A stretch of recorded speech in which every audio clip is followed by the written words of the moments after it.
Hey guys, this is Mark from mksenglish.com, and today we're going to learn about an important skill for communicating at work: asking for and giving clarification. In business, people often have meetings, make plans, send emails, and discuss projects. Sometimes, however, we don't understand exactly what someone means. Maybe the person speaks too quickly. Maybe they use an unfamiliar word. In these situations, it's important to ask for clarification. And don't worry, asking for clarification doesn't mean your English is bad. In fact, it's an important communication skill. Today, we'll learn some simple professional expressions you can use at work. Let's start with the easiest situation. Someone says something, but you don't hear it clearly. You can say, "Sorry, could you repeat that?" This is polite and professional. You can also say, "Could you say that again, please?" Or, "Sorry, I didn't catch that." Now, the expression "I didn't catch that" doesn't mean you physically caught something. It means you didn't hear or understand what someone said. For example, "Sorry, I didn't catch that. Could you say it again?" Another useful expression is, "Could you speak a little more slowly, please?" This is useful when someone is speaking very quickly. Sometimes you understand most of a sentence, but you don't get that one word. You can ask, "What does that mean?" For example, "What does deadline mean?"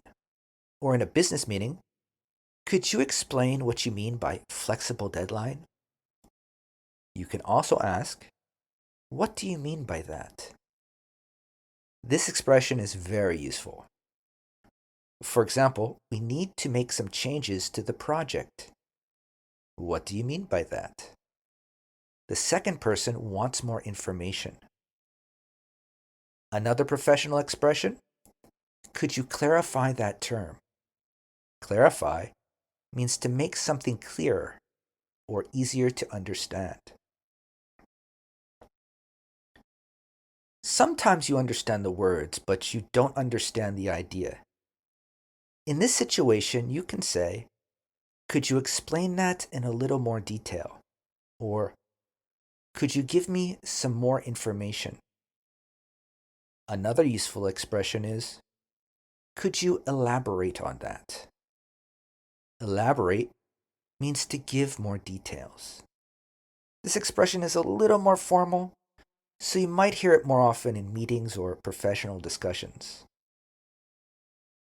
For example, the company wants to change its marketing strategy. Could you elaborate on that?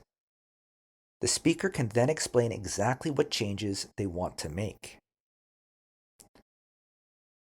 Sometimes you think you understand something, but you want to make sure. This is extremely useful in business. You can say, "So, if I understand correctly," then explain what you think the person means. For example, "So, if I understand correctly, the meeting has been moved to Thursday." The other person can say, "Yes, that's right," or "Actually, it's Friday." You can also say, "So you mean that?" For example, "So you mean that we should contact the client before Friday?" This is a very natural way to check your understanding. Another useful expression is, "Let me make sure I understand." For example, "Let me make sure I understand. You want me to send the report today." This gives the other person an opportunity to correct you. Now let's look at the other side. What can you say when someone asks you to explain something? You can start with, "Sure." Then give a simple explanation. For example, "Could you clarify the new schedule?" "Sure. The meeting will start at 10 instead of 9. You can also say, "What I mean is." For example, what I mean is, we need to finish the project before the end of the month. Another useful expression is, in other words. This means you're going to explain the same idea in a different, simpler way. For example, we need to reduce our expenses. In other words, we need to spend less money. Sometimes someone understands you incorrectly. It happens. You can politely correct them. For example, so you want me to cancel the meeting? No, that's not quite what I mean. Then explain. I'd like to postpone the meeting until next week. Another useful expression is, actually, what I meant was. For example, actually, what I meant was that we should contact the customer first. You can also say, let me clarify. For example, let me clarify. The new policy applies only to full-time employees. These expressions help you correct misunderstandings without sounding rude. Now, let's review some of the most useful expressions from today's lesson. Listen and repeat. Could you repeat that, please? Could you repeat that, please? What does that mean? What does that mean? Could you explain that in more detail? Could you explain that in more detail? Could you clarify that? Could you clarify that? So, if I understand correctly. So, if I understand correctly. So you mean that. So you mean that. What I mean is. What I mean is. In other words. In other words.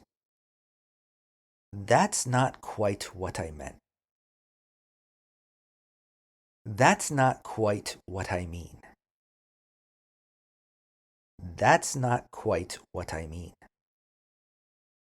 Let me clarify. Let me clarify. One important thing to remember is that your tone matters. Compare these two sentences. What? That's not very professional, right? Here's another one. Sorry, could you repeat that, please? Both of these mean the same thing, but obviously the second sounds much more polite. In a business situation, try to avoid those very short expressions. For example, what? Huh? I don't understand. Instead, try, sorry, I didn't catch that. Could you explain that again, please? Or, I'm not quite sure I understand. These expressions sound professional and respectful. Well, that's all for today's lesson. Thank you again for listening to this episode from mksenglish.com. If you enjoyed it, why not check out the full book available on Amazon? The link is in the description. Also, check out more of my videos. Why not subscribe and like? Until next time, keep listening, keep learning, and keep improving your English. Bye.